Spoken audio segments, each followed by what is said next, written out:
अस्सलाम वालेकुम, मैं हूँ दौरान काकड़ एडुकेट और आप देख रहे हैं मेरा यूट्यूब चैनल लीगल पॉइंट। आज एक और अच्छे टॉपिक के साथ आपके सामने हाजिर हुए हैं। आज हम बात करेंगे कि फाइलर बनते वक्त कौन सी ऐसी गलतियाँ हैं जो कि आपको बिल्कुल नहीं करनी चाहिए।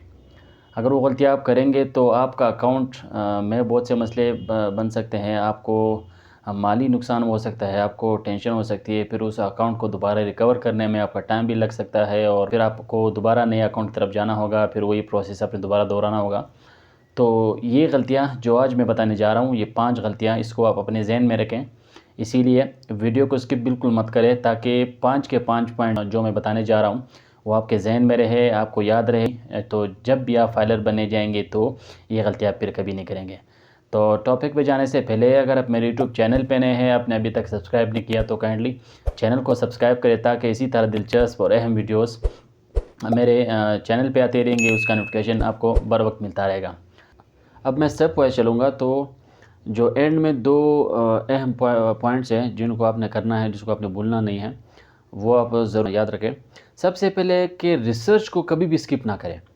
ज़िंदगी में जब भी आप कोई काम करेंगे या कोई चीज़ ख़रीदेंगे तो इससे पहले उसके लिए रिसर्च करना ज़रूरी है, ठीक है। उसके बेसिक्स के बारे में तो आपको पता है कि मैं काम करने जा रहा हूँ वो असल में है क्या, ये एक चीज़ मैं ख़रीद रहा हूँ, उसकी बुनियाद के बारे में, बुनियादी जो बातें हैं जिनके बारे में आपको जानना ज़रूरी है ताकि उसके बारे में आपको पता हो। अब रिसर्च बहुत इजी भी है आजकल के दौर में। आपको यूट्यूब में सब कुछ मिल जाता है, आपको गूगल पे जाके सब कुछ मिल जाता है। आपको सिर्फ टाइप करने की ज़रूरत है, टाइप करने के बाद आपको सब कुछ मिल जाता है। और ख़ास तौर पर जो टैक्स से रिलेटेड जितने भी मैटर्स है, जो फाइलर नॉन फाइलर से रिलेटेड जितने भी मसले हैं, उसके बारे में बेसिक्स के मैंने कोशिश की है कि आप जब मेरे चैनल पे जाएंगे आपको मिल जाएगा। जो ज़रूरी इंस्ट्रक्शंस है इस बारे में, वो मैंने उसके बारे में वीडियोस बनाई। तो आप मेरे चैनल के पेज पे जाके इजीली से वो वीडियो आप देख लेते हैं, वो वीडियो देख सकते हैं। वो वीडियो बहुत ज़रूरी भी है आपके लिए, आप ज़रूर देखें। अच्छा, रिसर्च फाइलर बनने से पहले रिसर्च ना करना इस तरह है कि आप एक गाड़ी में जा रहे हैं कराची की तरफ, आपने जाना है कराची और आप रिसर्च नहीं करते कि कराची की गाड़ी कहाँ से रवाना होती है और वो किस टाइम निकलती है। तो अगर आप ना करेंगे तो मुझे नहीं लगता कि आप कराची पहुंच जाएंगे। तो इस तरह रिसर्च ज़रूर किया करें। आप अगर आप फाइलर बनना है, फाइलर के बारे में आप गूगल पे जाके रिसर्च करें, आप यूट्यूब पे जाकर रिसर्च करें। जितनी भी आपके मेन पॉइंट्स हैं या बेसिक्स है वो आप याद रखें ताकि आप जब एक कंसल्टेंट के पास भी जाएंगे तो आपके पास कम से कम थोड़ी सी नॉलेज हो, तो वो समझेगा कि वाकई में जो मेरे क्लाइंट है उसके पास नॉलेज है, उसको फ़ीस के मद में या किसी और चीज़ उसको घेर नहीं सकता। दूसरा, आपने अनएक्सपर्ट लोगों से कभी भी आपने फाइलर टैक्स से रिलेटेड कोई भी काम नहीं करवाना। आप जब फाइलर बनते हैं, आप अनएक्सपर्ट, जिसको हम अपनी लीगल टर्म में हम कहते हैं नीम हकीम। नीम हकीम वो होता है जो कि कम फ़ीस में, ठीक है, कम फ़ीस में आपके काम को करने के लिए राज़ी हो जाता है और फिर आपके अकाउंट को तबाह कर देता है, ख़राब कर देता है। फिर उसको रिकवर करना इतना मुश्किल बन जाता है।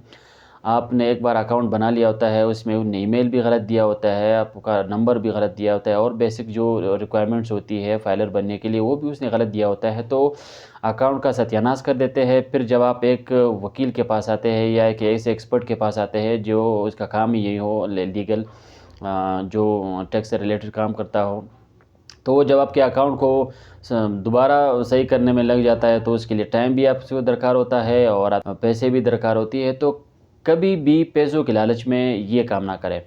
अब बहुत से लोग ये सवाल करते हैं कि सर, क्या हमें कैसे पता लगेगा कि ये कंसल्टेंट जो है वो अनएक्सपर्ट है, इसके बारे में कोई एक्सपर्टीज़ नहीं है। ईज़ी हल ये है कि आपको जब भी एक नीम हकीम से मुलाकात होगी तो वो कम फ़ीस में आपका काम करने के लिए राज़ी होगा। आम तौर पर हम जो लीगल कंसल्टेंट हैं या जो वकील हज़रात हैं वो टैक्स का काम करते हैं, वो मोस्टली 15,000 से मैक्सिमम फिर 20,000 तक ये काम करते हैं। और नीम हकीम क्या होता है, वो 2500 रुपये में भी आपका काम करने के लिए राज़ी हो जाता है, इवन 1500 तक आ जाता है। तो सबसे बड़ी निशानी नीम हकीम की ये है। तो कोशिश किया करें थोड़ा सा खर्चा करके एक अच्छा काम करवाएं। तीसरा, आप जब भी बिहार में आप जब जाएंगे तो अपना डिडक्शन सर्टिफिकेट ज़रूर साथ लेके जाइए, ठीक है। आपने जितना भी टैक्स पे किया है कहीं भी, चाहे वो यूटिलिटी बिल्स के मद में हो, چاہے وہ آپ کے جو سم ہے، اگر وہ یو فون کا ہے، ٹیلنار کا ہے، پاکٹیل کا ہے، زوم کا ہے، تو اس کی مد میں اپنے جتنی بھی ٹیکس بھی پے کی ہو، یا وائی فائی کی مد میں اپنے ٹیکس پے کی ہو، یا اپنے بینک کی مد میں ٹیکس پے کی ہو، تو جتنا بھی ٹیکس آپ نے پے کی، ان تمام ڈپارٹمنٹ سے آپ نے ڈیٹیکشن سرٹیفکیٹ لینا ہے، آپ نے ABR کو دینا ہے، تاکہ ایسا نہ ہو کہ آپ سے 2 بار آپ ٹیکس جمع کریں۔ ایک بار آپ نے یہ جو ڈپارٹمنٹس بنے ہوئے تھے وہاں پہ آپ نے ٹیکس دی ہو، پھر آپ دوبارہ ABR میں آ کے دوبارہ ٹیکس دیں گے، تو یہ آپ جو اپنا ٹیکس ایڈجسٹ نہیں کر پاتے۔ کو ایڈجسٹ کرنے کے لیے یہ ضروری ہے کہ آپ کے پاس ڈیٹیکشن سرٹیفکیٹ ہو، تاکہ اگر آپ نے زیادہ بھی پے کی ہے تو وہ دوبارہ آپ ریٹرن کر سکیں۔ مینس اگر آپ کا ٹیکس ریٹرن بنتا ہے 100 روپے، آلریڈی آپ نے 105 روپے پے کی ہے، ٹھیک ہے، تو 5 روپے جو زیادہ ہے وہ آپ کو دوبارہ ABR پے کرنے کے پابند ہوگا۔ اور اگر آپ نے 100 آپ کی بنتی ہو، 100 میں سے آپ نے 70 پے کی ہو، تو 70 سے ریمیننگ جو 30 بنتا ہے وہ آپ نے پے کرنا ہوگا۔ تو یہ سرٹیفکیٹ جتنی بھی ہے یہ اپنے ساتھ ضرور لے جائے۔ چوتھا، بہت سے لوگ یہ غلطی کرتے ہیں کہ جب اس کا اکاؤنٹ بن جاتا ہے وہ کبھی اپنا ای میل اور پاسورڈ چیک نہیں کرتا کہ میرے اکاؤنٹ میں ای میل اور پاسورڈ کس کا دیا ہوا ہے، کون سا دیا ہوا ہے، کیا میرا اپنا پاسورڈ اور ای میل ہے جو میں نے بنایا تھا، جو میں نے دیا ہوا ہے، یا کسی اور کا ہے۔ اب بہت سے ہم نے جو پریکٹس میں دیکھا ہے وہ اس طرح غلطیاں ہو جاتی ہے کہ جو نیم حکیم سے کام کرواتا ہے، جو ان ایکسپرٹ بندے سے کام کرواتا ہے، وہ کیا کرتا ہے، ای میل کی جگہ اپنا ای میل اور اپنا نمبر دے دیتا ہے۔ وہ اس وجہ سے وہ سوچتا ہے کہ ایسا کرنے سے میں اپنے کلائنٹ کو کنٹرول کر سکوں گا، اس وجہ سے وہ ایسا کرتے ہیں۔ تو جب بھی آپ کا اکاؤنٹ بنتا ہے آپ ضرور سب سے پہلے اپنا ای میل اور اپنا پاسورڈ چیک کیا کریں۔ یہ غلطی پھر سر درد بن جاتا ہے، یہ غلطی پھر آپ کا اکاؤنٹ کو خراب کر دیتا ہے، یہ غلطی پھر آپ کا ٹائم بھی ضائع کر دیتا ہے اور آپ کے پیسے بھی ضائع کرتا ہے۔ تو ضروری یہ 2 چیزیں جو میں نے بتائی ہے اس کا خیال آپ ضرور رکھیں۔ 5واں جو سب سے اہم اور امپورٹنٹ ہے وہ یہ ہے کہ بہت سے لوگ سب سے بڑی غلطی کرتے ہیں، اور ہم نے بہت دیکھے بھی ہیں، پریکٹس میں سنے بھی ہے کہ لوگ کیا کرتے ہیں، اپنا اسسٹ کم ظاہر کرتے ہیں ABR کو۔ وہ سوچتا ہے کہ اپنا اسسٹ کم ظاہر کرنے سے مجھے فائدہ ہوگا، میرا اسسٹ جو ہے وہ ABR کو پتہ نہیں ہوگا، میں جہاں میری پراپرٹی ہے ABR کو اس کے بارے میں نالج نہیں ہوگی، لہٰذا میں بچ پاؤں گا، جو تھوڑے سے میں نے ان کو بتائے ہیں اسی بیسس پہ میں اپنا ٹیکس پے کروں گا۔ تو یہ غلطی کبھی نہ کریں۔ نہ آپ کا اسسٹ ہے وہ آپ کمپلیٹلی بتائیں، اگر کم ہے تو وہ بھی بتائیں، اگر زیادہ ہے تو وہ بھی بتائیں، اگر ایوریج ہے تو وہ بھی بتائیں، ٹھیک ہے۔